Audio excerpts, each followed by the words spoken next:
ഞാൻ ഇന്ന് നിങ്ങളുടെ മുമ്പിൽ നിന്നുകൊണ്ട് ഈ വചനം പങ്കുവെക്കുമ്പോൾ ഈ കഴിഞ്ഞ ദിവസം ഒരു സഹോദരി സങ്കടത്തോടെ പറഞ്ഞ ഒരു കാര്യം നിങ്ങളുടെ മുമ്പിൽ ഒന്ന് പ്രാർത്ഥനയ്ക്ക് വേണ്ടി സമർപ്പിക്കുവാണ്.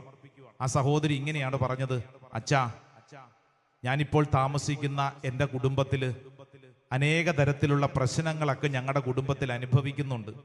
അപ്പൊ ഞാൻ എൻ്റെ ഭർത്താവിനോട് പറഞ്ഞു, ചേട്ടാ, നമ്മുടെ കുടുംബത്തിൽ നിന്ന് മൺമറഞ്ഞു പോയവർക്ക് വേണ്ടി പ്രാർത്ഥിക്കണം. നമുക്ക് സിമിത്തേരിയിൽ പോകണം.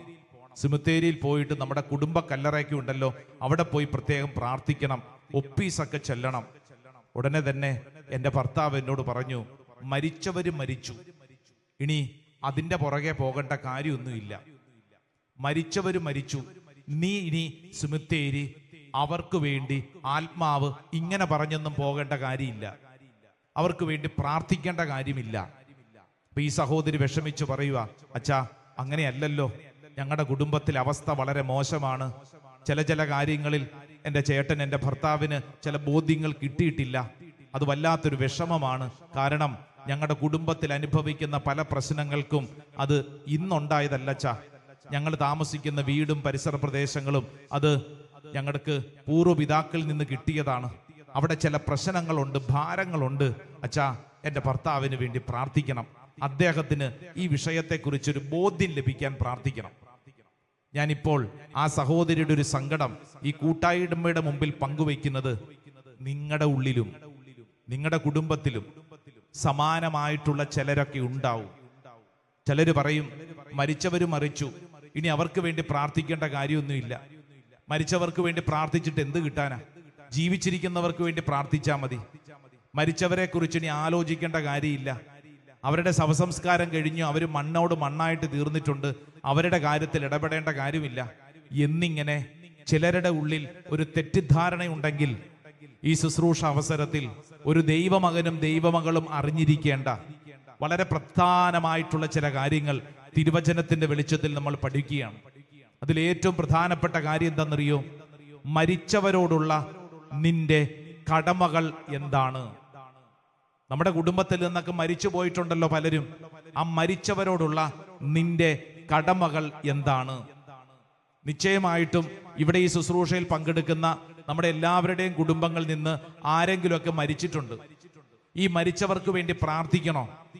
ഈ മരിച്ചവരെ പരിശുദ്ധ കുർബാനയിൽ ഓർത്ത് അവരുടെ പാപങ്ങളും കടങ്ങളും പൊറുതിക്ക് വേണ്ടി നമ്മൾ പ്രാർത്ഥിക്കണോ എന്നിങ്ങനെ 100,000 ചോദ്യങ്ങൾ മനസ്സിൽ ഉയരുമ്പോൾ ഇന്ന് ഒരു ദൈവവചനം നമ്മുടെ മുമ്പിൽ ഒരു വ്യക്തമായിട്ടൊരു കാര്യം പഠിപ്പിക്കുകയാണ്. ബൈബിൾ ഉള്ളവർ തുറക്കണം. പ്രഭാഷകന്റെ പുസ്തകം 7-ാം അധ്യായം 33-ാം തിരുവചനം. Book of Sirach chapter 7 verse 33. പ്രഭാഷകന്റെ പുസ്തകം 7-ാം അധ്യായം 33-ാം തിരുവചനത്തിൽ നമ്മൾ ഇങ്ങനെ പഠിപ്പിക്കുന്നു: മരിച്ചവരോടുള്ള കടമ മറക്കരുത്. മരിച്ചവരോടുള്ള കടമ മറക്കരുത് എന്ന് പറഞ്ഞു കഴിഞ്ഞാൽ, മരിച്ചവരോട് നമുക്ക് ചില കടങ്ങളുണ്ടെന്ന്, ആ കടമ നമ്മൾ നിറവേറ്റണം. മരിച്ചവരോടുള്ള കടമ മറക്കരുത്. Hallelujah, hallelujah. എല്ലാവരും ഈ പറഞ്ഞ കാര്യം ഒന്ന് പറഞ്ഞേ. മരിച്ചവരോടുള്ള കടമ മറക്കരുത്. പറഞ്ഞേ. അടുത്തിരിക്കുന്ന ആളോടൊന്ന് പറഞ്ഞു കൊടുത്തേ, മരിച്ചവരോടുള്ള കടമ മറക്കരുത്. Hallelujah, hallelujah. പ്രിയപ്പെട്ടവരെ, മരിച്ചവർക്ക് വേണ്ടി ചില കടമകൾ നമ്മുടെ ജീവിതത്തിലുണ്ട്. അത് നമ്മൾ നിറവേറ്റണം, അത് നമ്മൾ ചെയ്യണം. ഈ കാലഘട്ടത്തിൽ നമ്മുടെ കുടുംബങ്ങൾക്ക് വേണ്ടി പ്രാർത്ഥിക്കുമ്പോൾ ശ്രദ്ധിക്കേണ്ട വളരെ പ്രധാനപ്പെട്ടൊരു മേഖലയാണ് ഈ തിരുവചനം പറയുന്നത്. പഴയ നിയമത്തില് മക്കബായരുടെ 2-ാം പുസ്തകം അതിന്റെ 12-ാം അധ്യായം 44-45 ദൈവവചനം. മക്കബായരുടെ 2-ാം പുസ്തകം, book of Maccabees, second book, chapter 12, 12-ാം അധ്യായം 44-45 തിരുവചനം ഇങ്ങനെയാണ്: മരിച്ചവർ ഉയർക്കുമെന്ന് പ്രതീക്ഷയില്ലായിരുന്നെങ്കിൽ അവർക്ക് വേണ്ടി പ്രാർത്ഥിക്കുന്നത് നിഷ്പ്രയോജനവും ഭോഷത്വവുമാകുമായിരുന്നു. കണ്ടോ, വചനം പഠിപ്പിക്കുകയാണ്. മരിച്ചവർ ഉയർക്കുമെന്ന് പ്രതീക്ഷയില്ലായിരുന്നുവെങ്കിൽ അവർക്ക് വേണ്ടി പ്രാർത്ഥിക്കുന്നത് നിഷ്പ്രയോജനവും ഭോഷത്വവുമാകുമായിരുന്നു എന്ന് പറഞ്ഞ വചനം എന്താ പഠിപ്പിക്കുന്നത്? മരിച്ചവർ ഉയർക്കും, അവർക്ക് വേണ്ടി പ്രാർത്ഥിക്കണം. അല്ലെങ്കിൽ എന്തു പറ്റും? നമ്മൾ വിചാരിക്കുകയാണ് മരിച്ചയാള് മരിച്ചു, മണ്ണോട് മണ്ണായിട്ട് തീർന്നു, ഇനി പ്രാർത്ഥിക്കേണ്ട ആവശ്യമില്ല എന്ന് ചിന്തിക്കുമ്പോൾ പിന്നീട് നമുക്ക് പ്രാർത്ഥിക്കാൻ തോന്നിയല്ല. നമ്മുടെ തലയ്ക്കകത്ത് തോന്നും, നേരത്തെ ആ ചേട്ടൻ പറഞ്ഞതുപോലെ നിഷ്പ്രയോജനമാണ്, ഭോഷത്വമാണ്, വേറെ പണിയൊന്നുമില്ല ഇവർക്ക് വേണ്ടി പ്രാർത്ഥിക്കാൻ. ജീവിച്ചിരിക്കുന്നവരെ കുറിച്ച് ആരും ശ്രദ്ധിക്കണം, മരിച്ചവരെ കുറിച്ച് എന്തിന് ശ്രദ്ധിക്കണമെന്ന് ചിന്തയുണ്ടാകും. മക്കബാരുടെ പുസ്തകം പറയുന്നു, മരിച്ചവർ ഉയർക്കുമെന്ന് പ്രതീക്ഷയില്ലായിരുന്നുവെങ്കിൽ അവർക്ക് വേണ്ടി പ്രാർത്ഥിക്കുന്നത് നിഷ്പ്രയോജനവും ഭോഷത്വവുമാകുമായിരുന്നു. അടുത്ത വചനം, എന്നാൽ ദൈവഭക്തിയോടെ മരിക്കുന്നവർക്കായി ഒരുക്കിയിരിക്കുന്ന അമൂല്യ സമ്മാനത്തെ കുറിച്ച് അവൻ പ്രത്യാശ പുലർത്തിയെങ്കിൽ അത് പാവനവും ഭക്തിപൂർണവുമായ ഒരു ചിന്തയാണ്. അതിനാൽ മരിച്ചവർക്ക് പാപമോചനം ലഭിക്കുന്നതിനായി അവൻ അവർക്ക് വേണ്ടി പാപപരിഹാര കർമ്മം അനുഷ്ഠിച്ചു. ഹല്ലേലൂയാ. പഴയ നിയമത്തിൽ ഇസ്രായേൽ ജനതയുടെ ജീവിത അനുഭവത്തെ കുറിച്ച് ഓർമ്മപ്പെടുത്തിക്കൊണ്ട് പറയുകയാണ്, മരിച്ചവർക്ക് വേണ്ടി പ്രാർത്ഥിക്കുന്ന ചില മേഖലകളുണ്ട്. അതൊന്നും കൂടെ മനസ്സിലാകാൻ 38-ാം തിരുവചനം ഒന്ന് വായിച്ചാലോ? 38-ാം തിരുവചനം. യൂദാസ് തന്റെ 38-ാം തിരുവചനം തുടങ്ങുമ്പോൾ ഒരു ഹെഡിങ് ഉണ്ടല്ലോ, മരിച്ചവർക്ക് വേണ്ടി ബലി എന്നാണ്.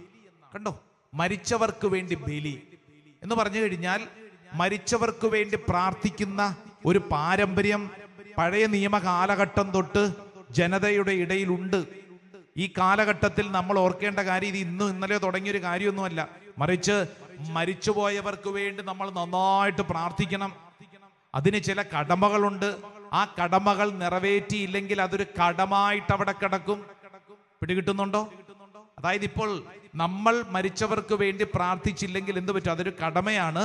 ആ കടമ നിർവഹിച്ചില്ലെങ്കിൽ അതൊരു കടമായി അതവിടെ അവശേഷിക്കും. അതാണ് അതിന്റെ പ്രത്യേകത. നമ്മൾ നമ്മുടെ കുടുംബങ്ങളിൽ നിന്ന് മരിച്ചുപോയവർക്ക് വേണ്ടി പ്രാർത്ഥിച്ചില്ലെങ്കിൽ എന്തു പറ്റും? അതൊരു കടമായി അത് അവശേഷിക്കും. Praise the Lord. Hallelujah, hallelujah. പ്രിയപ്പെട്ടവരെ, ഈ വിഷയത്തെ കുറിച്ച് നമ്മൾ നന്നായിട്ട് പഠിക്കണം. അങ്ങനെ പഠിക്കുന്നതനുസരിച്ച് നമുക്ക് ഈ ശുദ്ധീകരണ ആത്മാക്കൾക്ക് വേണ്ടി പ്രാർത്ഥിക്കുന്നതിന് വലിയ ബോധ്യങ്ങൾ നമുക്ക് ലഭിക്കും.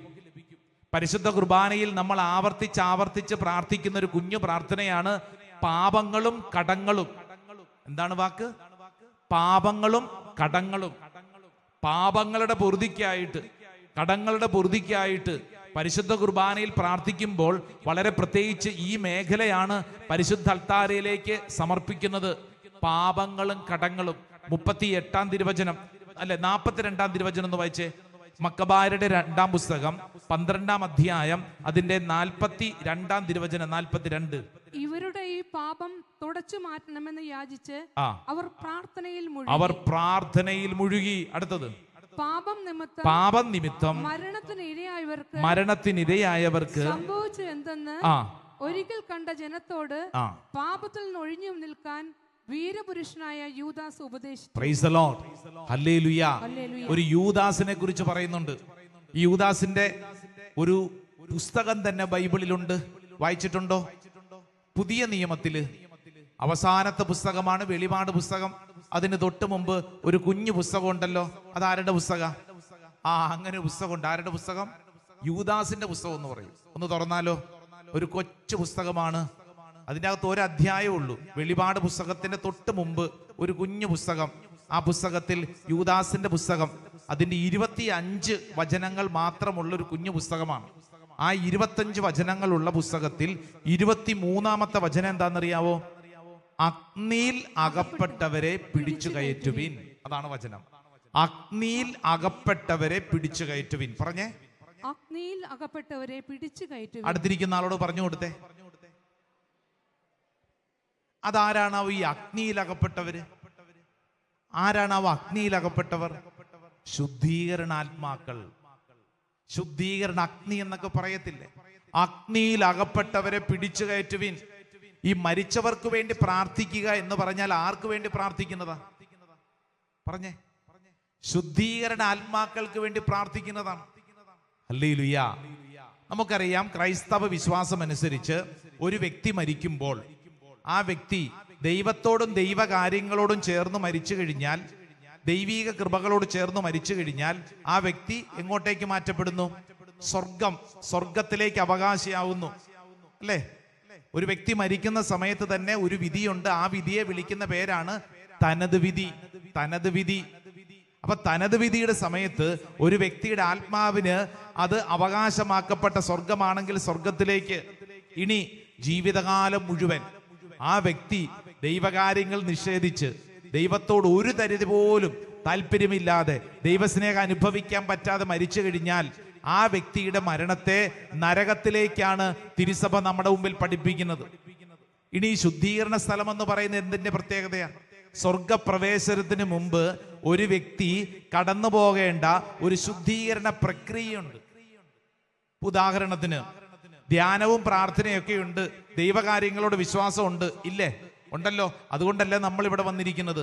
സ്വർഗത്തിൽ പോകണമെന്ന് ആഗ്രഹമുണ്ടോ? ഇല്ലേ? ഉണ്ടെന്ന്. പക്ഷെ എങ്കിലും അറിഞ്ഞോ അറിയാതെയും നമ്മളൊക്കെ കുറെ പാപങ്ങൾ ചെയ്യുന്നു. നമ്മൾ കുമ്പസാരിക്കുന്നുണ്ട്, എങ്കിലും നമ്മൾ അറിഞ്ഞോ അറിയാതെയും ചില പാപങ്ങളും കടങ്ങളൊക്കെ നമ്മുടെ ജീവിതത്തിലുണ്ടെന്ന് വിചാരിക്കുക. നമ്മൾ മരിച്ചു കഴിയുമ്പോൾ സ്വർഗത്തിലേക്കാണ് നമ്മുടെ വലിയൊരു ആഗ്രഹവും ആഹ്വാനവും. എന്നാൽ ചെറിയ ചെറിയ പാപങ്ങളും കടങ്ങളും ഒക്കെ അവശേഷിക്കുന്നത് കൊണ്ട് നമ്മളെ ഒന്നൊരു ശുദ്ധീകരണ പ്രക്രിയയിലൂടെ കടത്തിവിടും. ശുദ്ധീകരണ പ്രക്രിയയിലൂടെ കടത്തിവിട്ടിട്ടാണ് നമുക്ക് സ്വർഗപ്രവേശനം ലഭിക്കുന്നത്. ഇത് മനസ്സിലാക്കാൻ വേണ്ടിയിട്ട് നമുക്ക് ഇങ്ങനെ മനസ്സിലാക്കാം. അതായത് ഒരു കുഞ്ഞിനെ അമ്മ കുളിപ്പിക്കുന്നു, എന്നിട്ട് കട്ടിലേ കടത്താൻ വേണ്ടി ഒരുക്കി റെഡിയാക്കി അവിടെ നിർത്തിയിരിക്കുക. അമ്മ അടുക്കളയിലോട്ട് പോയ സമയത്ത് കൊച്ചു വീണ്ടും പുറത്തോട്ടിറങ്ങി മഴയത്തും മണ്ണിലൊക്കെ കയ്യും കാലൊക്കെ ചെളിയായി. അമ്മ തിരിച്ചു വരുമ്പോൾ അല്പസ്വല്പം വഴക്ക് പറയും, ചിലപ്പോൾ ഒരു ചെറിയ തല്ലും കൊടുക്കും. എങ്കിലും വീണ്ടും ഈ കുട്ടിയെ കുളിപ്പിച്ച് റെഡിയാക്കി ഈ കുട്ടിയെ വീണ്ടും കട്ടിലിലോട്ട് കടത്തും. എന്നുള്ളത് പോലെ തന്നെ ഈ ഭൂമിയിൽ നമ്മൾ സ്വർഗത്തോടും സ്വർഗകാര്യങ്ങളോടും അങ്ങേയറ്റ സ്നേഹമുണ്ടാവുകയും അറിഞ്ഞും അറിയാതെയും ചില പാപങ്ങളൊക്കെ നമ്മളൊക്കെ ചെയ്ത് നമ്മുടെ ജീവിതത്തിൽ ചില കറങ്ങളും കടങ്ങളും ഒക്കെ അവശേഷിക്കുമ്പോൾ നമുക്കൊരു ശുദ്ധീകരണ പ്രക്രിയയിലൂടെ കടന്നു പോകേണ്ടിയിരിക്കുന്നു. ഈ ശുദ്ധീകരണ പ്രക്രിയയിലൂടെ കടന്നുപോയിട്ട് സ്വർഗപ്രവേശനം ദൈവം നമുക്ക് നൽകുകയാണ്. അപ്പൊ ഈ ശുദ്ധീകരണ സ്ഥലത്തിലുള്ള ആത്മാക്കൾക്ക് വേണ്ടി നമ്മൾ പ്രാർത്ഥിക്കണം. Hallelujah, hallelujah. നമ്മൾ പ്രാർത്ഥിച്ചില്ലെങ്കിൽ പിന്നെ ആര് പ്രാർത്ഥിക്കും? മരിച്ചവർക്ക് വേണ്ടി, നിന്റെ കുടുംബത്തിലുള്ളവർ മരിച്ചു പോയല്ലോ, അവർക്ക് വേണ്ടി നീ പ്രാർത്ഥിച്ചില്ലെങ്കിൽ പിന്നെ ആര് പ്രാർത്ഥിക്കും? അടുത്തിരിക്കുന്ന ആളോട് ചോദിച്ചേ, നീ പ്രാർത്ഥിച്ചില്ലെങ്കിൽ പിന്നെ ആര് പ്രാർത്ഥിക്കും? കണ്ടോ, നീ പ്രാർത്ഥിച്ചില്ലെങ്കിൽ പിന്നെ ആര് പ്രാർത്ഥിക്കും? നീ പ്രാർത്ഥിക്കണം. മരിച്ചവർക്ക് വേണ്ടി പ്രാർത്ഥിക്കുക എന്ന് പറഞ്ഞാൽ അതിൽ തന്നെ അർത്ഥം എന്താണ്? ശുദ്ധീകരണ ആത്മാക്കൾക്ക് വേണ്ടി പ്രാർത്ഥിക്കുക എന്നുള്ളതാണ്. സ്വർഗത്തിൽ പ്രവേശിച്ച ആത്മാക്കൾക്ക് നമ്മുടെ പ്രാർത്ഥനയുടെ ആവശ്യമില്ല. കാരണം അവർ സ്വർഗത്തിലാണ്. അവർ നമുക്ക് വേണ്ടി മധ്യസ്ഥം വഹിച്ച് പ്രാർത്ഥിക്കുന്നവരാണ്, വിശുദ്ധരാണ്. അപ്പൊ നമ്മുടെ പ്രാർത്ഥന ആവശ്യമുള്ള ഗ്രൂപ്പ് എന്ന് പറയുന്നത് ശുദ്ധീകരണ ആത്മാക്കളാണ്. ശുദ്ധീകരണ ആത്മാക്കൾക്ക് സ്വയം പ്രാർത്ഥിച്ച് രക്ഷപ്പെടാൻ പറ്റില്ല. ജീവിച്ചിരിക്കുന്ന നമ്മൾ വേണം അവർക്ക് വേണ്ടി പ്രാർത്ഥിക്കാൻ. ജീവിച്ചിരിക്കുന്ന നമ്മൾ വേണം അവർക്ക് വേണ്ടി പ്രാർത്ഥിക്കാൻ. ഒന്ന് രണ്ട് വചനഭാഗം ഒന്ന് വായിച്ചു പഠിച്ചാലോ? ഒന്ന് കൊറിന്തോസ് 3-ാം അധ്യായം, 1 Corinthians chapter 3, 3-ാം അധ്യായം, അതിന്റെ 13, 14, 15 വിശുദ്ധ പൗലോസ്ലീഹ ഒരു മേഖലയെ നമ്മുടെ മുമ്പിൽ ഓർമ്മപ്പെടുത്തുകയാണ്. 1 കൊറിന്തോസ് 3-ാം അധ്യായം, അതിന്റെ 13, 14 തിരുവചനം, 15 തിരുവചനം. ഓരോരുത്തരുടെയും പണി പരസ്യമാകും, കർത്താവിന്റെ ദിനത്തിൽ അത് വിളംബരം ചെയ്യും. അഗ്നിയാൽ അത് വെളിവാക്കപ്പെടും. അഗ്നിയാൽ അത് വെളിവാക്കപ്പെടും. പൗലോസ്ലീഹ പറയാണ്, അഗ്നിയാൽ അത് വെളിവാക്കപ്പെടും. ഇത് ഏത് അഗ്നിയാണ്? ശുദ്ധീകരണ അഗ്നിയാണ്. ശുദ്ധീകരണ സ്ഥലം. അഗ്നിയാൽ അത് വെളിവാക്കപ്പെടും. വായിച്ചേ, മുന്നോട്ട് പോക്കേ. ഓരോരുത്തരുടെയും പണി ഏതു തരത്തിലുള്ളതെന്ന് അഗ്നി തെളിയിക്കുകയും ചെയ്യും. അഗ്നി തെളിയിക്കുകയും ചെയ്യും. ആരുടെ പണി നിലനിൽക്കുന്നുവോ അവൻ സമ്മാനിതനാകും. ആരുടെ പണി അഗ്നിക്കിരയാകുന്നുവോ അവൻ നഷ്ടം സഹിക്കേണ്ടി വരും.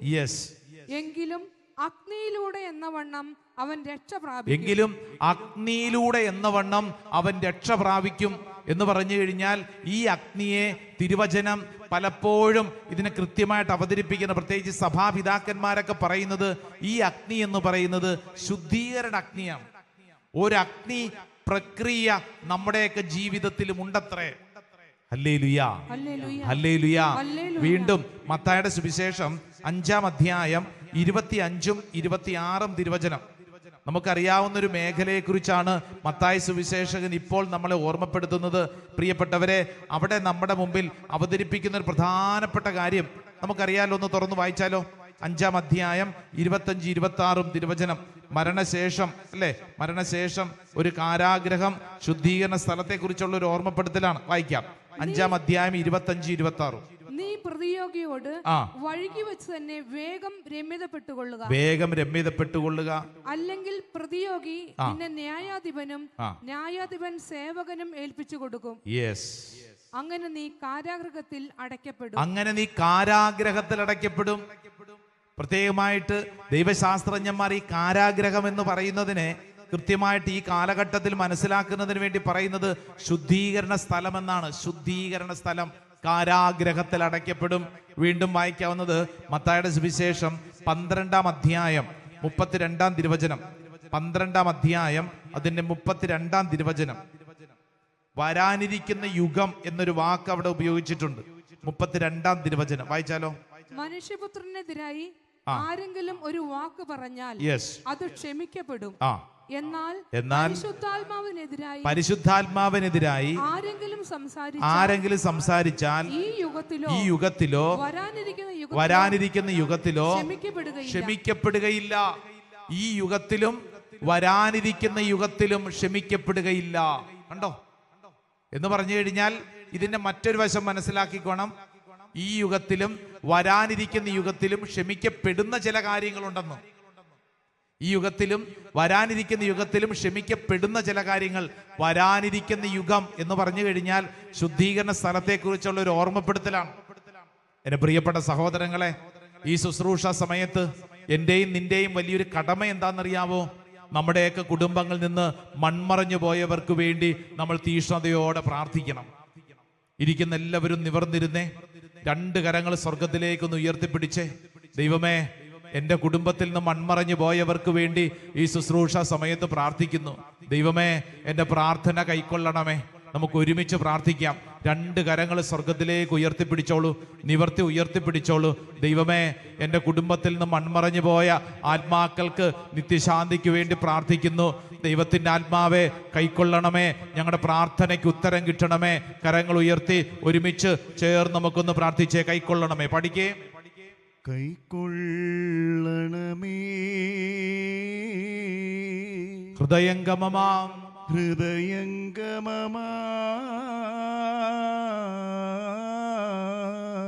വിശ്വാസമോടെ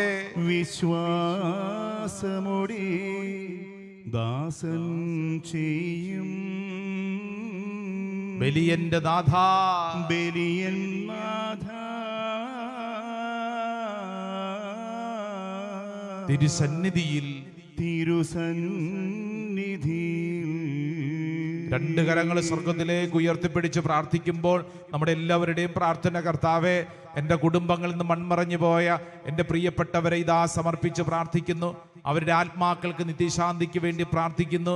പ്രത്യേകിച്ച് നിങ്ങളുടെ കുടുംബങ്ങൾ, നിങ്ങളുടെ രക്തബന്ധത്തിൽപ്പെട്ടവർ, മാതാപിതാക്കൾ, സഹോദരങ്ങൾ, ജീവിത പങ്കാളി, നിങ്ങളുടെ മക്കൾ, നിങ്ങളുടെ സഹോദര ബന്ധങ്ങൾ മനസ്സിലോർത്തെ കർത്താവെ, ഈ പരിശുദ്ധ ശുശ്രൂഷ സമയത്ത് വലിയൊരു ഡെലിവറൻസ് ഞങ്ങളുടെ കുടുംബത്തിൽ സംഭവിക്കുവാൻ, ഈ ഭൂമിയിൽ അവരായിരുന്നപ്പോൾ അറിഞ്ഞും അറിയാതെയും ചെയ്തു പോയ സകല പാപങ്ങളും കടങ്ങളും പൊറുക്കണമേ.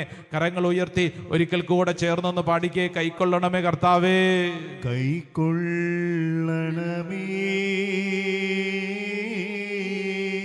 ഹൃദയംഗമമാ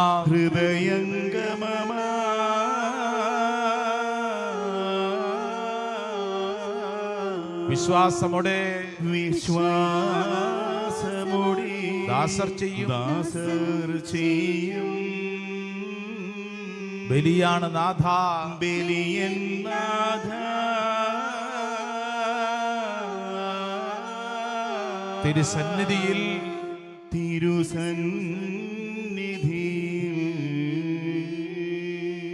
പ്രൈസ് ദി ലോർഡ്. ഹല്ലേലൂയ.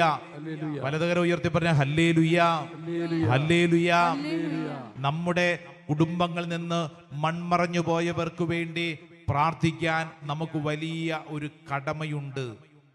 അതൊരു കടമയാണ്, നമ്മളത് ചെയ്യണം. Hallelujah, hallelujah. മരിച്ചവർക്ക് വേണ്ടി പ്രാർത്ഥിക്കുവാൻ വിശുദ്ധ ജെർത്രൂദിന്റെ ഒരു സുന്ദരമായ പ്രാർത്ഥനയുണ്ട്. ഒരു നല്ല ഒന്നാന്തരം പ്രാർത്ഥനയാണ്. ഞാൻ ആ പ്രാർത്ഥന ഒന്ന് ചൊല്ലിത്തരാം, നിങ്ങൾ അതൊന്ന് ഏറ്റുചൊല്ലി പ്രാർത്ഥിക്കണം.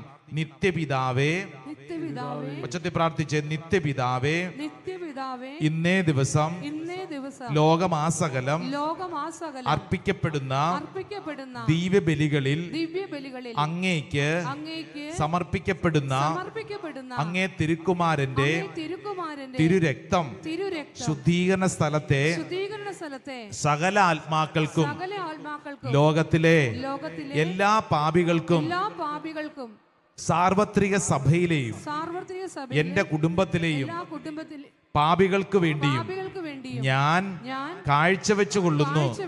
ആമേൻ, ആമേൻ, ആമേൻ, ആമേൻ.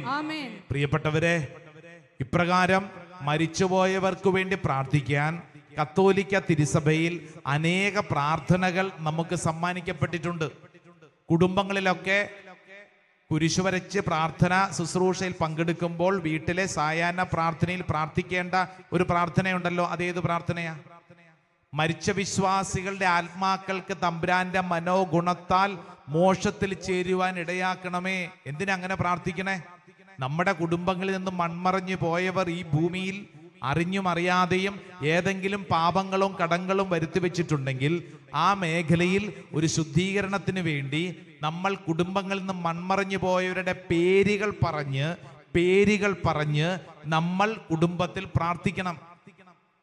ഉച്ചത്തിൽ പ്രാർത്ഥിച്ചേ, മരിച്ച വിശ്വാസികളുടെ ആത്മാക്കൾക്ക് തമ്പുരാന്റെ മനോഗുണത്താൽ മോക്ഷത്തിൽ ചേരുവാൻ ഇടയാക്കണമേ. നിത്യപിതാവേ, ഈശോമിശിഹാ കർത്താവിന്റെ വിലതീരാത്ത തിരുച്ചോരയെ കുറിച്ച് അവരുടെ മേൽ കരുണയുണ്ടാകണമേ. ഹല്ലേലൂയ. ഈ പ്രാർത്ഥന മരിച്ചുപോയ വ്യക്തികളുടെ പേരുകൾ പറഞ്ഞ്, അപ്പൻ മരിച്ചുപോയി, അപ്പന്റെ പേര് പറഞ്ഞ്, അമ്മ മരിച്ചുപോയി, അമ്മയുടെ പേര് പറഞ്ഞ്, സഹോദരങ്ങൾ മരിച്ചുപോയി, അങ്ങനെ സഹോദരങ്ങളുടെ പേര് പറഞ്ഞ് നമ്മൾ കുടുംബത്തിൽ പ്രാർത്ഥിക്കണം. ഇവിടെ ഇരിക്കുന്ന ചിലരൊക്കെ ചോദിക്കുന്ന ഒരു ചോദ്യമുണ്ട്, എന്തിനാ അങ്ങനെ അവരുടെ പേരൊക്കെ പറഞ്ഞ് പ്രാർത്ഥിക്കുന്നത്? രണ്ട് കാര്യങ്ങളുണ്ട്. ഒന്നാമത്തെ കാര്യം എന്താന്ന് വെച്ച് കഴിഞ്ഞാൽ, നമ്മൾ അവർക്ക് വേണ്ടി അങ്ങനെ പ്രാർത്ഥിക്കുന്നത് കണ്ടിട്ട് വേണം നമ്മുടെ അടുത്ത മക്കൾ, അടുത്ത തലമുറ നമുക്ക് വേണ്ടി പ്രാർത്ഥിക്കുക. നമ്മൾ ഏതായാലും മരിക്കുമല്ലോ, മരിക്കുകയല്ലേ? മരിക്കും. ചേട്ടാ മരിക്കും, ചേച്ചി മരിക്കും, നമ്മൾ മരിക്കുമ്പോൾ നമുക്ക് വേണ്ടി ആരെങ്കിലും പ്രാർത്ഥിക്കാൻ വേണ്ടേ? ഇപ്പൊ ചിലരുടെ ഒരു സങ്കടം എന്താ? ജീവിച്ചിരിക്കുമ്പോ തന്നെ അതുങ്ങൾ അടുത്തില്ല, പിന്നെയാണ് മരിച്ചു കഴിയുമ്പോ. എന്നെ പ്രിയപ്പെട്ടവരെ, ശരിയാണ്, മക്കളൊന്നും ഒരുപക്ഷെ അടുത്തില്ല, പക്ഷേ അവരെത്ര ദൂരം അകലെയാണെങ്കിലും അവര് നമുക്ക് വേണ്ടി പ്രാർത്ഥിക്കണമെങ്കിൽ നമ്മൾ അവർക്ക് വേണ്ടി പ്രാർത്ഥിച്ച്, മരിച്ചുപോയവർക്ക് വേണ്ടി പ്രാർത്ഥിച്ച ഒരു ശൈലി നമ്മുടെ കുടുംബത്തിലുണ്ടെങ്കിൽ മക്കൾ അത് കണ്ടു പഠിക്കും. അവർക്ക് വേണ്ടി നമ്മൾ പ്രാർത്ഥിക്കുന്നില്ലെങ്കിൽ, മരിച്ചവർക്ക് വേണ്ടി പ്രാർത്ഥിക്കുന്നില്ലെങ്കിൽ നമ്മൾ മരിച്ചു കഴിഞ്ഞാൽ മക്കളും പ്രാർത്ഥിക്കത്തില്ല. കാരണം അവര് ചിന്തിക്കും, അവരിത് കണ്ടിട്ടുമില്ല, കേട്ടിട്ടുമില്ല. മൺമറഞ്ഞു പോയവർക്ക് വേണ്ടി പ്രാർത്ഥിക്കാനുള്ള കടമയുണ്ട്. നമ്മൾ അവർക്ക് വേണ്ടി ദിവസവും കുടുംബ പ്രാർത്ഥനയിൽ ഓർക്കണം, ദിവ്യബലിയിൽ അവരെ സമർപ്പിച്ച് പ്രാർത്ഥിക്കണം. അതുകൊണ്ടാണ് കത്തോലിക്ക തിരുസഭ ഈ വിഷയത്തെക്കുറിച്ച് ആവർത്തിച്ച് പഠിപ്പിക്കുന്നതിന്റെ ഭാഗമായി ജപമാലയിൽ ഒരു സുന്ദരമായ പ്രാർത്ഥന തന്നിട്ടുണ്ട്. ഏത് പ്രാർത്ഥനയാണ്? ജപമാലയിൽ ഒരു സ്വർഗസ്ഥനായ 10 നന്മ നിറഞ്ഞ മറിയം, അതിനുശേഷം നമ്മൾ ഏത് പ്രാർത്ഥന ചെല്ലുന്നത്? ഓ എന്റെ ഈശോയെ, എല്ലാവരും കൂടെ ചെല്ലിക്കേ, ഓ എന്റെ ഈശോയെ, എന്റെ പാപങ്ങൾ ക്ഷമിക്കണമേ, നരകാഗ്നിയിൽ നിന്ന് രക്ഷിക്കണമേ, എല്ലാ ആത്മാക്കളെയും വിശിഷ്യ അങ്ങേ സഹായം കൂടുതൽ ആവശ്യമുള്ളവരെയും സ്വർഗത്തിലേക്ക് ആനയിക്കണമേ. ആർക്കാ അങ്ങേ സഹായം കൂടുതൽ ആവശ്യമുള്ളത്? പറഞ്ഞേ, അങ്ങേ സഹായം കൂടുതൽ ആവശ്യമുള്ളവർ ആരാന്ന്? ശുദ്ധീകരണ ആത്മാക്കള്.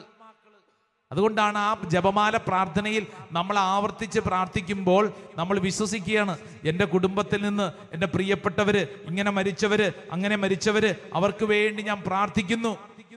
Hallelujah, hallelujah.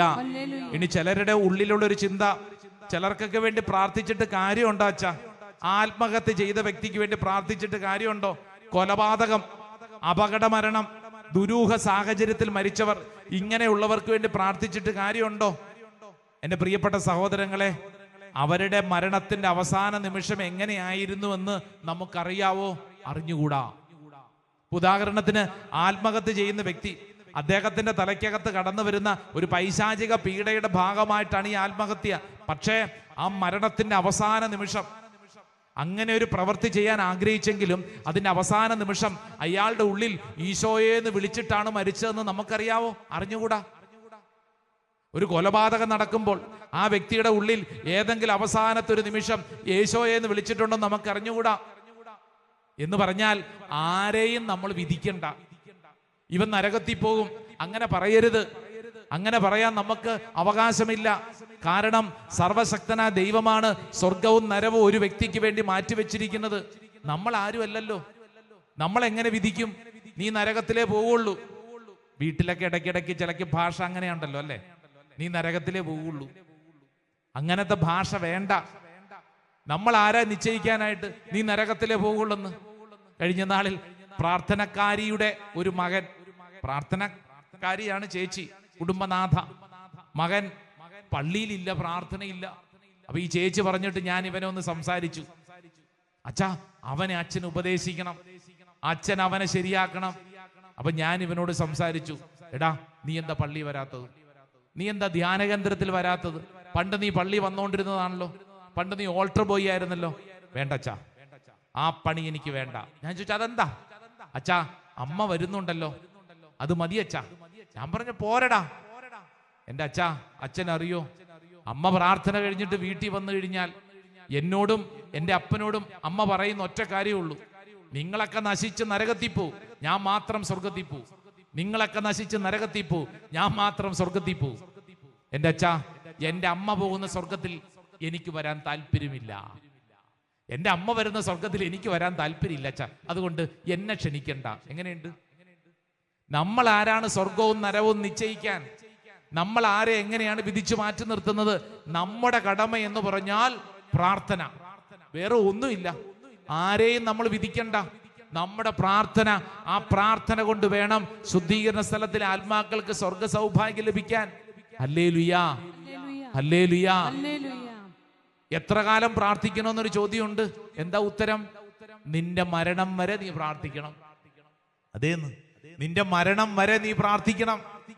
ഈ ഭൂമിയിൽ ദൈവം നിനക്ക് നിശ്ചയിച്ചിരിക്കുന്ന ഒരു സമയമുണ്ടല്ലോ, ആ സമയം വരെ നമ്മൾ മരിച്ചുപോയവർക്ക് വേണ്ടി പ്രാർത്ഥിച്ച് പ്രാർത്ഥിച്ച് പ്രാർത്ഥിച്ച് നമ്മുടെ പ്രാർത്ഥന വഴി അവർക്ക് സ്വർഗ സൗഭാഗ്യം ലഭിച്ചാൽ എന്താ മെച്ചമെന്നറിയോ? അവര് നമുക്ക് വേണ്ടി മധ്യസ്ഥം വഹിക്കും. അപ്പൊ നമ്മൾ ഒരു വ്യക്തിക്ക് വേണ്ടി പ്രാർത്ഥിച്ച് ആ വ്യക്തി സ്വർഗത്തിലേക്ക് എത്തിയാൽ ആ വ്യക്തി പിന്നീട് നമുക്ക് വേണ്ടി മധ്യസ്ഥം വഹിക്കുന്നു. നമ്മൾ ചിന്തിച്ചു നോക്കിയേ, എത്ര വലിയ അനുഗ്രഹമാണ്. അന്തോനിസ് പുണ്യവാളും യൂദാ തദേവൂസും അൽഫോൻസാമയും ചാവറ പിതാവൊക്കെ നമുക്ക് വേണ്ടി മധ്യസ്ഥം വഹിക്കുന്നുണ്ടല്ലോ. അതുകൊണ്ടല്ലേ നമ്മൾ അവരുടെ മുമ്പിൽ നൊവേന ചൊല്ലുന്നത്, പ്രാർത്ഥനകൾ അർപ്പിക്കുന്നത്, മധ്യസ്ഥം വഹിച്ച് പ്രാർത്ഥിക്കുന്നത്. എന്ന പോലെ തന്നെ നിന്റെ കുടുംബത്തിൽ നിന്നും മൺമറഞ്ഞു പോയവർക്ക് വേണ്ടി, നിന്റെ പ്രിയപ്പെട്ടവർക്ക് വേണ്ടി നീ പ്രാർത്ഥിക്കുന്നതനുസരിച്ച് എന്ത് സംഭവിക്കും? അവർക്ക് സ്വർഗ സൗഭാഗ്യം ലഭിക്കും. അവര് നമുക്ക് വേണ്ടി മധ്യസ്ഥം വഹിച്ച് പ്രാർത്ഥിക്കും. അതുകൊണ്ടാണ് ഞാൻ പറഞ്ഞത്, രണ്ടുണ്ട് മെച്ചം. ഒന്നാമത്തെ മെച്ചം, നമ്മുടെ മക്കള് നമുക്ക് വേണ്ടി പ്രാർത്ഥിക്കും. രണ്ടാമത്തെ കാര്യം, ഈ അനുഗ്രഹം ലഭിക്കുന്നവർ, പ്രാർത്ഥിച്ച് അവര് സ്വർഗ സൗഭാഗ്യം ലഭിക്കുന്നവർ, അവര് നമുക്ക് വേണ്ടി മധ്യസ്ഥം വഹിക്കും. ഹല്ലേലൂയാ, ഹല്ലേലൂയാ. പ്രിയപ്പെട്ടവരെ, ഡബിൾ എഫക്റ്റ് ആണ്. രണ്ട് അനുഗ്രഹങ്ങൾ നമുക്ക് കിട്ടും. അതുകൊണ്ട് ഈ കാലഘട്ടത്തിൽ നമ്മൾ എടുക്കേണ്ട വലിയൊരു തീരുമാനമാണ് ഏത്? മരിച്ചവർക്ക് വേണ്ടി പ്രാർത്ഥിക്കുക എന്നുള്ളത്. അത് കുടുംബത്തിൽ നിന്നും മാത്രം മൺമറഞ്ഞു പോയവരല്ല, നമ്മുടെ കുടുംബ ബന്ധങ്ങളിൽ അപ്പന്റെ തലമുറയിൽപ്പെട്ടവര്, അവരെ ഓർക്കണം. ഒരുപക്ഷെ നമ്മൾ കണ്ടിട്ടില്ല, കേട്ടിട്ടില്ല, പക്ഷെ അവരെ കുറിച്ച് നമ്മൾ ഓർക്കണം. പ്രാർത്ഥനയിൽ അവരെ സമർപ്പിക്കണം. അമ്മയുടെ തലമുറയിൽപ്പെട്ടവർ, അവരെ നമ്മൾ ഓർക്കണം, സമർപ്പിച്ച് പ്രാർത്ഥിക്കണം. കാരണം ചില കുടുംബങ്ങളിലൊക്കെ ചില തകർച്ചകൾ അതിങ്ങനെ കാലങ്ങളായിട്ട് കിടക്കുകയാണ്. നിങ്ങൾ കണ്ടിട്ടില്ലേ ചില കുടുംബങ്ങളിൽ ഈ സ്വത്ത് ഭാഗം വെപ്പിനെ തുടർന്നുള്ള വഴക്ക്? എത്ര തലമുറ പോയിട്ടും അത് തീരുന്നില്ല. ഇല്ലാത്തവരൊന്നും അല്ല, ഉള്ളവര്. ഇപ്പൊ 5 സെന്റ് സ്ഥലം ഉള്ളൂ, അതിന്റെ പേരിൽ കടിപിടി കൂടുന്നതിനേക്കാൾ വലുതായ യുദ്ധങ്ങൾ ഏക്കർ കണക്കിന് സ്ഥലമുള്ളവർക്ക് സംഭവിക്കുന്നുണ്ട്. കോടതിയിലാ കേസ് കിടക്കുന്നത്. അതുകൊണ്ട് എന്ത് പറ്റുന്നു? ഇപ്പൊ ഉള്ളതൊന്നും ആസ്വദിക്കാനും പറ്റുന്നില്ല. പേരുണ്ട്, പ്രശസ്തിയുണ്ട്, ഏക്കർ കണക്കിന് സ്ഥലമുണ്ട്, കയ്യിൽ 5 നയാ പൈസ ഇല്ല. അല്ലേ? പേരും പ്രശസ്തിയുണ്ട്, വീട്ടിൽ സമാധാനമില്ല. പറയുമ്പോഴത്തേക്ക് പാരമ്പര്യം പലതും പറയാനുണ്ടാവും. പിന്നെ അച്ഛൻ എന്തറിയാം, ഞങ്ങളുടെ കുടുംബമാണ് ഈ പള്ളി പണിയാൻ സഹായിച്ചത്, ഞങ്ങളുടെ കുടുംബമാണ് ഇപ്പോൾ ഈ പള്ളി ഇരിക്കുന്ന സ്ഥലം ഞങ്ങളുടെ സ്വന്തമാണ്, അല്ലേ? ഈ കോൺവെന്റ് ഇവിടെ സ്ഥാപിച്ചത് എൻ്റെ കുടുംബമാണ്, എൻ്റെ അപ്പൻ ഇഷ്ടദാനം കൊടുത്തതാണ്. അത് പറയാനൊക്കെ കൊള്ളാം. ഇപ്പോഴത്തെ അവസ്ഥ എന്താ? ഇപ്പോഴേ നിന്റെ കുടുംബത്തിന്റെ അവസ്ഥ എന്താ? ഈ പാരമ്പര്യം പറഞ്ഞുകൊണ്ടിരിക്കാനല്ല, മറിച്ച് ഇപ്പോഴത്തെ നിന്റെ കുടുംബത്തിന്റെ അവസ്ഥയിൽ ഈ മേഖലകളിൽ എന്തെങ്കിലും കുറവുകൾ ഉണ്ടെങ്കിൽ ആ മേഖലകളിൽ ഒരു വിടുതൽ കിട്ടാൻ വേണ്ടി പ്രാർത്ഥിക്കണം. അങ്ങനെ പ്രാർത്ഥിക്കാനുള്ള കടമയാണ് എനിക്കും നിനക്കുമുള്ളത്. തിരുസഭ ഇപ്പോൾ നമ്മൾ ഓർമ്മപ്പെടുത്തുന്ന കാര്യവും ഇത് തന്നെയാണ്. നീ എത്രത്തോളം അവർക്ക് വേണ്ടി പ്രാർത്ഥിക്കുന്നോ അത്രത്തോളം അഭിഷേകം നമ്മുടെ കുടുംബത്തിലേക്ക് ലഭിക്കും.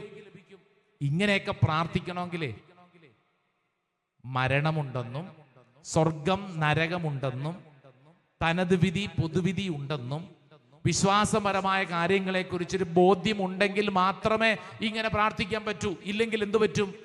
ഇല്ലെങ്കിൽ ഇങ്ങനെ 100,000 ചോദ്യം ചോദിക്കും. എന്തിനാ സെമിത്തേരി പോണത്? എന്തിനാ പ്രാർത്ഥിക്കുന്നത്? മരിച്ചവർ മരിച്ചു, ഇനി അവരുടെ കാര്യമൊന്നും അന്വേഷിക്കണ്ട. അങ്ങനെയല്ല. അവർക്ക് വേണ്ടി പ്രാർത്ഥിക്കാനുള്ള വലിയൊരു കടമ നമുക്കെല്ലാവർക്കും ഉണ്ട്. Hallelujah, hallelujah.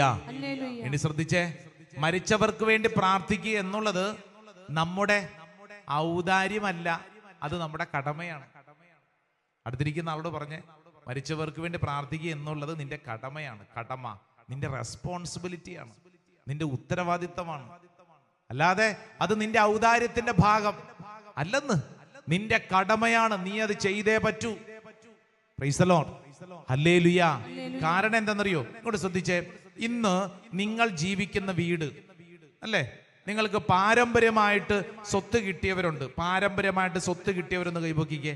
പാരമ്പര്യമായിട്ട് സ്വത്ത് കിട്ടിയവര്, എല്ലാ കുടുംബങ്ങളും തന്നെ പാരമ്പര്യമായിട്ട് സ്വത്ത് കിട്ടിയവരുണ്ട്. ഇനി നിങ്ങൾ അധ്വാനിച്ച് നിങ്ങൾ നേടിയ മണ്ണുണ്ട്, നിങ്ങളുടെ സമ്പത്തിന്റെ ഭാഗമായിട്ട് കിട്ടിയതുണ്ട്. ഒരു കാര്യം ശ്രദ്ധിക്കണം, നമ്മളെന്ന് ഇന്ന് ആരാണോ അത് നമുക്ക് പാരമ്പര്യമായിട്ട് വന്ന കുറെ കാര്യങ്ങളുടെ ഉത്തരമാണ് ഇന്നത്തെ നമ്മൾ. ഇപ്പൊ എൻ്റെ അപ്പൻ മരിക്കുന്ന സമയത്ത് 10 ലക്ഷം രൂപ ബാങ്കിൽ നിക്ഷേപിച്ചിട്ടുണ്ട്. അപ്പന്റെ മരണശേഷം അത് ആർക്ക് കിട്ടും? എനിക്ക് കിട്ടും, അല്ലേ? ഇനി അപ്പൻ മരിക്കുന്ന സമയത്ത് 10 ലക്ഷം രൂപ കടം വരുത്തി വെച്ചിട്ടാണ് അപ്പൻ മരിച്ചത്. അപ്പന്റെ മരണശേഷം ആര് വീട്ടിൽ തീർക്കണം? ഞാൻ വീട്ടിൽ തീർക്കണം. അത് വീട്ടിൽ തീർന്നില്ലെങ്കിൽ അതൊരു കടമായി അവിടെ അവശേഷിക്കും. ഇത് സാമ്പത്തിക കാര്യങ്ങളിൽ മാത്രമല്ല, ആത്മീയ കാര്യങ്ങളിലും അങ്ങനെ ഉണ്ടെന്ന്. എൻ്റെ കുടുംബത്തില് മൺമറഞ്ഞു പോയ ആളുകൾ ഏതെങ്കിലും തരത്തിലുള്ള പാപങ്ങളും കടങ്ങളും വരുത്തി വെച്ചിട്ടാണ് മരിച്ചതെങ്കിൽ ആ പാപങ്ങളുടെയും കടങ്ങളുടെയും പൊറുതിക്ക് വേണ്ടി പ്രാർത്ഥിക്കാൻ എനിക്കും നിനക്കും വലിയൊരു കടമയുണ്ട്. വിശ്വസിക്കുന്നവർ വലതുകരം ഉയർത്തി ഉച്ചത്തിൽ പറഞ്ഞ ഹല്ലേലൂയാ, ഹല്ലേലൂയാ, ഹല്ലേലൂയാ, ഹല്ലേലൂയാ. പ്രിയപ്പെട്ടവരെ, അപ്പൊ ഇനി നമ്മുടെ മുമ്പിലുള്ള ഒരു ചോദ്യം, അച്ചോ ഞങ്ങൾ ഇനി എങ്ങനെയാണ് പ്രാർത്ഥിക്കേണ്ടത്? മരിച്ചുപോയവർക്ക് വേണ്ടി എങ്ങനെയാ പ്രാർത്ഥിക്കേണ്ടത്? പ്രാർത്ഥിക്കണമെന്നറിയാം, എന്ത് പ്രാർത്ഥനയാ ചെല്ലേണ്ടത്? അതിലേറ്റവും പ്രധാനപ്പെട്ട കാര്യം, പരിശുദ്ധ കുർബാനയിൽ പങ്കെടുത്ത് മൺമറഞ്ഞു പോയവർക്ക് വേണ്ടി പ്രാർത്ഥിക്കണം. ഒന്നാമത്തെ കാര്യം എന്താണ്? മരിച്ചുപോയവർക്ക് വേണ്ടി പരിശുദ്ധ കുർബാനയിൽ പങ്കെടുത്ത്, അത് നവംബർ മാസം 2-ാം തീയതി മാത്രമല്ല, നിങ്ങൾ പങ്കെടുക്കുന്ന ഏതൊരു പരിശുദ്ധ കുർബാനയിലും ആയിക്കൊള്ളട്ടെ, ആ പരിശുദ്ധ കുർബാനയിൽ പങ്കെടുക്കുമ്പോൾ മൺമറഞ്ഞു പോയവരെ ഓർക്കണം, അവരെ സമർപ്പിക്കണം, അവരുടെ പാപങ്ങളുടെയും കറങ്ങളുടെയും കടങ്ങളുടെയും പൊറുതിക്ക് വേണ്ടി നമ്മൾ പ്രാർത്ഥിക്കണം. അതാണ് ഒന്നാമത്തെ കാര്യം. പരിശുദ്ധ കുർബാനയിൽ പ്രാർത്ഥിക്കണം. രണ്ടാമത്തെ കാര്യം, കുടുംബ പ്രാർത്ഥനയിൽ പ്രത്യേകമാവണ്ണം മൺമറഞ്ഞു പോയവരെ ഓർക്കണം. കുടുംബത്തില് മറ്റുള്ളവരുടെ മുമ്പിൽ അവരുടെ പേര് പറഞ്ഞ് അവർക്ക് വേണ്ടി പ്രാർത്ഥിക്കണം. അങ്ങനെ ഒരു ശൈലി ഇല്ലെങ്കിൽ വർദ്ധിപ്പിക്കണം. നമ്മൾ നേരത്തെ പ്രാർത്ഥിച്ച പ്രാർത്ഥന, മരിച്ച വിശ്വാസികളുടെ ആത്മാക്കൾക്ക് തമ്പുരാന്റെ മനോഗുണത്താൽ മോക്ഷത്തിൽ ചേരുവാനിടയാകട്ടെ. ഈ സുന്ദരമായ പ്രാർത്ഥന കുടുംബത്തിൽ നിന്ന് മൺമറഞ്ഞു പോയവരുടെ പേര് പറഞ്ഞ് പ്രാർത്ഥിക്കണം. ഹല്ലേലൂയ. ജപമാല ചൊല്ലി പ്രാർത്ഥിക്കാൻ പറ്റും. ജപമാല ചൊല്ലി നിയോഗങ്ങൾ സമർപ്പിച്ച് നമുക്ക് പ്രാർത്ഥിക്കാൻ പറ്റും. ജപമാലയിൽ പരിശുദ്ധ അമ്മയോട് ചേർന്ന് പ്രാർത്ഥിക്കുക. അങ്ങനെ പ്രാർത്ഥിക്കാനാണല്ലോ നമ്മുടെ മുമ്പിൽ സുന്ദരമായ ആ പ്രാർത്ഥന നൽകിയിരിക്കുന്നത്. ഓ എൻ്റെ ഈശോയെ, എൻ്റെ പാപങ്ങൾ ക്ഷമിക്കണമേ, നരകാഗ്നി നിന്ന് രക്ഷിക്കണമേ, എല്ലാ ആത്മാക്കളെയും അങ്ങേ സഹായം കൂടുതൽ ആവശ്യമുള്ളവരെയും സ്വർഗത്തിലേക്ക് ആനയിക്കണമേ. ജപമാല ചൊല്ലി പ്രാർത്ഥിക്കാൻ പറ്റും. അതോടൊപ്പം തന്നെ കുരിശിന്റെ വഴി ചൊല്ലി പ്രാർത്ഥിക്കാൻ പറ്റും. കുരിശിന്റെ വഴി ചൊല്ലി പ്രാർത്ഥിക്കാൻ പറ്റും. പ്രിയപ്പെട്ട സഹോദരങ്ങളെ, ഇതിനേക്കാളൊക്കെ ഉപരിയായി പരിശുദ്ധ കുർബാനയിലും കുരിശിന്റെ വഴിയിലും ജപമാലയിലും കുടുംബ പ്രാർത്ഥനയിലൊക്കെ പങ്കെടുക്കുന്നതിന് മുമ്പ് നന്നായിട്ടൊന്ന് കുമ്പസാരിച്ചൊരുങ്ങിയിട്ട് വേണം ഇവർക്കൊക്കെ വേണ്ടി പ്രാർത്ഥിക്കാൻ. ഹല്ലേലൂയ എന്ന് പറഞ്ഞാൽ നമുക്കൊരു വിശുദ്ധീകരണം വേണമെന്ന്. നമ്മുടെ അനുദിന ജീവിതത്തിൽ നമുക്കൊരു വിശുദ്ധീകരണം ഈ ഒരു പ്രാർത്ഥന ശുശ്രൂഷയിലൂടെ സംഭവിക്കണം. നമ്മുടെ പ്രാർത്ഥന അത്രമേൽ പ്രധാനപ്പെട്ടതാണ്. ഹല്ലേലൂയ. പ്രത്യേകിച്ച് ഈ കാലഘട്ടത്തിലൊക്കെ ജീവിച്ച, നമ്മുടെയൊക്കെ നാട്ടിൽ ജീവിച്ച വിശുദ്ധരൊക്കെ തന്നെ ചിന്തിച്ചു നോക്കിയേ. ഇവർക്കൊക്കെ മരിച്ചുപോയ ആത്മാക്കളോട് വലിയൊരു സ്നേഹബന്ധം ഉണ്ടായിരുന്നു. ചാവറ പിതാവിന്റെയൊക്കെ ജീവചരിത്രം വായിച്ചു കഴിഞ്ഞാല് ഈ ചാവറ പിതാവിനൊക്കെ എപ്പോഴും ശുദ്ധീകരണ ആത്മാക്കൾക്ക് വേണ്ടി പ്രാർത്ഥിക്കണം എന്നുള്ള വലിയൊരു തീഷ്ണതയുണ്ടായിരുന്നു. ഉപ്രാസിയാമ്മ എപ്പോഴും പറയുന്നൊരു കൊച്ചു കാര്യമുണ്ട്. എന്താണെന്നറിയാവോ? മരിച്ചാലും ഞാൻ മറക്കില്ല. Price the Lord. ഹല്ലേലൂയ എന്ന് പറഞ്ഞ സ്വർഗത്തെക്കുറിച്ചുള്ള ഒരു ഓർമ്മപ്പെടുത്തലാണ്. സ്വർഗത്തെക്കുറിച്ചുള്ള ഓർമ്മപ്പെടുത്തലാണ്. ഈ ഭൂമിയിലെ മരണത്തിന് ശേഷവും നിത്യം നിലനിൽക്കുന്നൊരു യാഥാർത്ഥ്യമുണ്ടെന്ന്. പ്രത്യേകിച്ച് നമ്മുടെ ഈ കാലഘട്ടത്തിൽ വർദ്ധിച്ചു വരുന്ന പല മേഖലകളും, പല സിനിമകളും, പല നാടകങ്ങളും ഒക്കെ പഠിപ്പിക്കുന്നതാ, മരിച്ചുപോയ ആത്മാവ് തിരിച്ചു വരുന്നു, പ്രതികാരം ചെയ്യാൻ തിരിച്ചു വരുന്നു. കണ്ടിട്ടില്ലേ? അതേന്ന് അല്ലേ? സുമതി വളവിൽ കാത്തു നിൽക്കുന്നു. പിന്നെ ലോക ഇപ്പുറത്തുകൂടെ പോയി എന്തെല്ലാം തരത്തിലുള്ള ചിന്തകളും ചിത്രങ്ങളും ആലോചനകളുമാണ് അടുത്ത തലമുറയ്ക്ക് സമ്മാനിക്കുന്നത് അല്ലേ? മരിച്ചുപോയ കള്ളിയാങ്കാട്ട് നീല് തിരിച്ചു വന്നിരിക്കുന്നു.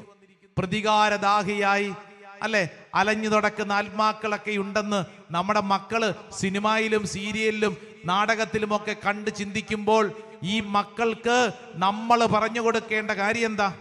എൻ്റെ മകനെ, എൻ്റെ മകളെ, നീ ചെയ്യേണ്ട കാര്യം എന്താ? മരിച്ചുപോയവർക്ക് വേണ്ടി പ്രാർത്ഥിക്കണം. കത്തോലിക്ക മതവിശ്വാസം അനുസരിച്ച് പ്രേതമായും ഭൂതമായും മറുതയായും ഒന്നും അവര് തിരിച്ചു വന്ന് അലഞ്ഞു നടക്കുന്നവരല്ല. അവർക്ക് വേണ്ടി പ്രാർത്ഥിക്കാനുള്ള കടമയുണ്ടെന്ന് നമ്മളെ ഓർമ്മപ്പെടുത്തുന്നതാണ് ഈ നാളുകൾ. Hallelujah, hallelujah. കാരണം തെറ്റായ ഒത്തിരി ചിന്തകൾ നമ്മുടെ മക്കളിലേക്ക് ഈ നാളുകളിൽ കയറുന്നുണ്ട്. അപ്പൊ അതുകൊണ്ട് നമ്മൾ പറഞ്ഞു കൊടുക്കേണ്ട കാര്യം എന്താണ്? മക്കളെ, എടാ, നമ്മള് നമ്മുടെ കുടുംബത്തിൽ നിന്ന് മൺമറഞ്ഞു പോയവർക്ക് വേണ്ടി പ്രാർത്ഥിക്കണം. പ്രാർത്ഥിക്കണം. അങ്ങനെ പ്രാർത്ഥിക്കാനുള്ള കടമയുണ്ട്. പ്രത്യേകിച്ച് നമ്മൾ ഓർക്കേണ്ട വളരെ പ്രധാനപ്പെട്ട ഒരു കാര്യം പറയട്ടെ. നമ്മുടെ ജീവിതത്തിൽ അനേക സൽപ്രവർത്തികൾ ഇവർക്ക് വേണ്ടി കാഴ്ചവെക്കണം. അനേക സൽപ്രവർത്തികൾ. അതോടൊപ്പം തന്നെ നമ്മൾ ഇന്ന് അനുഭവിക്കുന്ന അനേക തരത്തിലുള്ള സഹനങ്ങൾ ഒരു പരിഹാരമായി അവർക്ക് വേണ്ടി കാഴ്ചവെക്കണം. നമ്മൾ അനുഭവിക്കുന്ന അനേക സഹനങ്ങൾ ഒത്തിരി സഹിക്കുന്നുണ്ടല്ലോ, ഇല്ലേ? സഹിക്കുന്നുണ്ടോ? ഉണ്ടെന്ന്. നമ്മുടെ ഈ സഹനത്തെ നമ്മൾ എങ്ങനെ കൈകാര്യം ചെയ്യുന്നേ? ഈ സഹനത്തെ പിറുപിറുപ്പോടും അസ്വസ്ഥതയോടും കൂടി അല്ല കൈകാര്യം ചെയ്യേണ്ടത്. മറിച്ച് എന്ത് ചെയ്യണമെന്നറിയോ?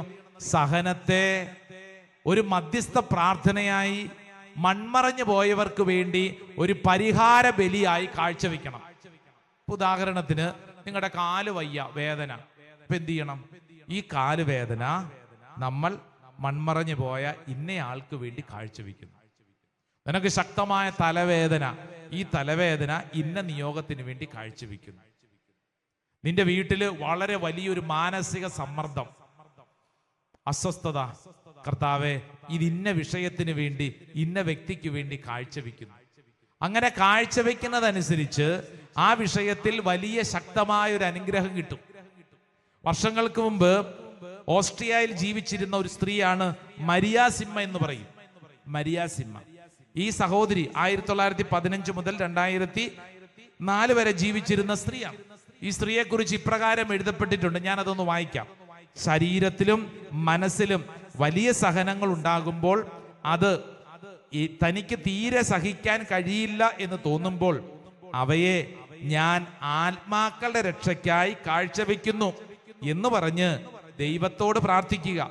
അപ്പോൾ അത് സഹിക്കുവാനുള്ള വിശ്വാസവും ധൈര്യവും ശക്തിയും ദൈവം നമുക്ക് കൂടുതൽ നൽകും, കൂടുതൽ ആനന്ദം ലഭിക്കും. ഹല്ലേലൂയാ. പിടികിട്ടിയോ? അതായത് ശരീരത്തിലും മനസ്സിലും സഹിക്കാൻ പറ്റാത്ത സഹനം നമ്മൾ എന്ത് ചെയ്യണം? ഇത് നമ്മൾ മൺമറഞ്ഞു പോയവർക്ക് വേണ്ടി കാഴ്ചവെക്കുമ്പോൾ സ്വർഗം നമുക്കൊരു കൃപ നൽകും. എന്ത് നൽകും? സ്വർഗം നമുക്ക് ഈ സഹനത്തെ കൈകാര്യം ചെയ്യുന്നതിനുള്ള ഒരു ബലം നൽകും. ഹല്ലേലൂയാ, ഹല്ലേലൂയാ, ഹല്ലേലൂയാ. നേരത്തെ ജെർത്രൂദിന്റെ പ്രാർത്ഥന പറഞ്ഞല്ലോ. ഈ ജെർത്രൂദ് എന്ന് പറയുന്ന വിശുദ്ധ ജീവിച്ചിരുന്നപ്പോൾ മൺമറഞ്ഞു പോയവർക്ക് വേണ്ടി, ശുദ്ധീകരണ ആത്മാക്കൾക്ക് വേണ്ടി ഒത്തിരി പ്രാർത്ഥിച്ച ഒരു സ്ത്രീയാണ്. പക്ഷേ ജെർത്രൂദിന്റെ മരണസമയം വന്നപ്പോൾ ഉണ്ടല്ലോ, പിശാച് ഭയങ്കരമായിട്ട് പീഡിപ്പിച്ചു. ശക്തമായ പീഡയുടെ സമയത്ത് സ്വർഗത്തിൽ നിന്ന് ദൈവദൂതന്മാർ ഈ ജെർത്രൂദിനെ സഹായിക്കാൻ എത്തിയെന്നാണ് ജീവിത ചരിത്രം പറയുന്നത്. അതായത് മരണസമയത്ത് വിശ്വാസം പോലും നഷ്ടപ്പെട്ടു പോകുമെന്ന് അത്തരത്തിലുള്ളൊരു പീഡയിലൂടെ കടന്നുപോയപ്പോൾ ഇത്രയും നാളും ശുദ്ധീകരണ സ്ഥലത്തിലെ ആത്മാക്കൾക്ക് വേണ്ടി പ്രാർത്ഥിച്ച് അനേകര് സ്വർഗത്തിലേക്ക് എത്തിയിട്ടുണ്ട്. അവരെല്ലാവരും കൂടെ ഈ സമയത്ത് സ്വർഗദൂതന്മാർ മുഴുവൻ ഇതാ പ്രാർത്ഥിച്ച് കൃപ കിട്ടി സ്വർഗത്തിലെത്തിയവരൊക്കെ ഈ ജെർത്രൂദിന്റെ മരണസമയത്ത് കൂടെ നിന്നു, ബലം കൊടുത്തു. ഞാനും നിങ്ങളും മരിക്കുമ്പോൾ നമ്മുടെ അടുത്ത് നിന്ന് ബലപ്പെടാത്താൻ ഏതെങ്കിലും വിശുദ്ധയും ഉണ്ടാവോ? നമ്മുടെ കുടുംബത്തിൽ നിന്ന് മൺമറഞ്ഞു പോയവർ നമ്മുടെ ഒരു പ്രശ്നത്തിന്റെ ഭാരത്തിന്റെ സമയത്ത് നമ്മളെ ബലപ്പെടുത്താൻ കൂടെ ഉണ്ടാവുമോ? പ്രാർത്ഥിച്ച് നമ്മൾ അവരുടെ കടമകൾ നിറവേറ്റിയാൽ അവര് നമുക്ക് വേണ്ടി നിറവേറ്റും, അവര് നമുക്ക് വേണ്ടി നിലകൊള്ളും. ഹല്ലേലൂയാ, ഹല്ലേലൂയാ. അതായത് നമ്മൾ പ്രാർത്ഥിച്ച് അവർക്ക് സ്വർഗ സൗഭാഗ്യത്തിലേക്ക് എത്തിച്ചാൽ അവര് നമുക്ക് വേണ്ടി നിലകൊള്ളും. നിന്റെ കുടുംബത്തിൽ ഒരു ആവശ്യം വന്നാലുണ്ടല്ലോ, അവര് പെട്ടെന്ന് ആ വിഷയത്തിൽ ഇടപെടും. മരിച്ചുപോയവരെ കുറിച്ച് തെറ്റായ ചിന്തയല്ല മനസ്സിൽ സൂക്ഷിക്കേണ്ടത്, മറിച്ച് സ്വർഗത്തിൽ എന്റെ കുടുംബത്തിൽ നിന്ന് മണ്ണ് പറഞ്ഞു പോയ ആളുകൾ സ്വർഗത്തിൽ ആ പേര് പറഞ്ഞ് വിശ്വസിക്കണം. ഓരോ വിശുദ്ധന്റെയും വിശുദ്ധയുടെയും സാന്നിധ്യം പോലെ അവരും സ്വർഗത്തിലായിരുന്നു കൊണ്ട് നമ്മുടെ കുടുംബത്തിന് വേണ്ടി അത്ഭുതകരമായ ദൈവിക ഇടപെടലുകൾ ചെയ്യും. Praise the Lord. Hallelujah, hallelujah. ഫ്ലോറൻസിലെ ഒരു വിശുദ്ധനാണ് സെയിന്റ് ആന്റണി ഓഫ് ഫ്ലോറൻസ്. ഈ ആന്റണി എന്ന് പറയുന്ന ഒരു സന്യാസിയായിരുന്നു. സന്യാസ ആശ്രമത്തിൽ ജീവിച്ചുകൊണ്ടിരിക്കുമ്പോൾ ഈ സന്യാസ ആശ്രമത്തേക്ക് സഹായിച്ചു കൊണ്ടിരുന്ന ഒരു ധനാഢ്യനായ മനുഷ്യൻ മരിച്ചു. അപ്പോ ഈ ആശ്രമത്തിന്റെ ഒരു കടമയും കൂടെയാണല്ലോ ആ ധനാഢ്യന് വേണ്ടി പ്രാർത്ഥിക്കുക. അപ്പൊ ഈ ആശ്രമത്തില് ശക്തമായ പ്രാർത്ഥനകൾ, ഒപ്പീസും പ്രാർത്ഥനകളൊക്കെ കുറെ നാൾ നടത്തി. അങ്ങനെ കുറെ നാളൊക്കെ നടത്തി കുറച്ച് കഴിഞ്ഞപ്പോൾ ആശ്രമത്തിലുള്ളവരെല്ലാവരും തന്നെ അത് മറന്നുപോയി. നമ്മുടെ ആന്റണി എന്ന് പറയുന്ന സന്യാസി മറന്നുപോയി. എന്നാൽ കുറെ നാൾ കഴിഞ്ഞപ്പോ ആ ധനാട്ടിന്റെ ആത്മാവ് ഈ സെയിന്റ് ആന്റണി, അതായത് അന്നത്തെ ആശ്രമത്തിലെ അധിപനായിട്ടുള്ള ആന്റണിയുടെ മുമ്പിൽ പ്രത്യക്ഷപ്പെട്ടിട്ട് പറഞ്ഞു, എന്തുകൊണ്ടാണ് നിങ്ങൾ എനിക്ക് വേണ്ടി പ്രാർത്ഥിക്കാത്തത്? അപ്പൊ അവര് പറഞ്ഞു, ആന്റണി എന്ന് പറയുന്ന സന്യാസ അധിപൻ പറഞ്ഞു, ഞങ്ങൾ ഒത്തിരി നാള് പ്രാർത്ഥിച്ചല്ലോ, താങ്കൾ സ്വർഗത്തിൽ പോയില്ലേ? അയ്യോ, ഞങ്ങൾ ഒത്തിരി പ്രാർത്ഥിച്ചു. അപ്പൊ ആ ധനാട്ടിന്റെ ആത്മാവ് പറഞ്ഞത്രേ, നിങ്ങളുടെ പ്രാർത്ഥന വഴിയായിട്ട് എന്റെ ജീവിതത്തിൽ ചില കാര്യങ്ങൾ സംഭവിക്കപ്പെട്ടു. നല്ല കാര്യം. അതെന്താണെന്നറിയാവോ? ഞാൻ ജീവിച്ചിരുന്നപ്പോൾ പലർക്കും വേണ്ടി പ്രാർത്ഥിക്കേണ്ടതായിരുന്നു, എന്നാൽ അവർക്ക് വേണ്ടി പ്രാർത്ഥിച്ചിരുന്നില്ല. ആ കടങ്ങൾ അങ്ങനെ കിടക്കുമായിരുന്നു. പക്ഷേ നിങ്ങളുടെ പ്രാർത്ഥന വഴി അവര് സ്വർഗത്തിൽ പോയി. ഞാൻ ചെയ്യേണ്ട കാര്യങ്ങൾ, എന്റെ കടങ്ങളും പൊറുതിയും, അവര് സ്വർഗത്തിൽ പോയി. ഇനിയുണ്ടല്ലോ, ഇനി നിങ്ങൾ പ്രാർത്ഥിച്ചെങ്കിലേ എനിക്ക് സ്വർഗത്തിൽ പോകാൻ പറ്റുള്ളൂ. കേട്ട് കഴിയുമ്പോൾ ഒരു കഥയായി പൊട്ടക്കഥയായിട്ടൊക്കെ ചിന്തിക്കും. എന്നാൽ എൻ്റെ പ്രിയപ്പെട്ടവരെ, ബുദ്ധി കൊണ്ടല്ല, മറിച്ച് ആത്മീയമായിട്ട് മനസ്സിലാക്കി കഴിഞ്ഞാൽ ഈ മേഖലയിൽ കുറേ വെളിപ്പെടുത്തൽ നമുക്ക് കിട്ടും. നമ്മുടെയൊക്കെ കുടുംബത്തിൽ പല പ്രശ്നങ്ങളും ഇപ്പോഴും മുടങ്ങി ഇങ്ങനെ കിടക്കുന്നതിന്റെ കാരണം ഇപ്രകാരം കുടുംബത്തിൽ നിന്ന് മൺമറഞ്ഞു പോയവർക്ക് വേണ്ടി വേണ്ടത്ര പ്രാർത്ഥിക്കാത്തത് കൊണ്ടാണ്. അപ്പൊ അതുകൊണ്ട് ഇന്നത്തെ ഈ ശുശ്രൂഷ അവസരത്തിൽ ദൈവത്തിന്റെ ആത്മാവ് എന്നോടും നിന്നോടും പഠിപ്പിക്കുന്ന പ്രധാനപ്പെട്ട കാര്യം, മരിച്ചുപോയവരോട് ചില കടമകളുണ്ട്. ആ കടമകൾ നിറവേറ്റണം, ഇല്ലെങ്കിൽ അതൊരു കടമായി അവശേഷിക്കും.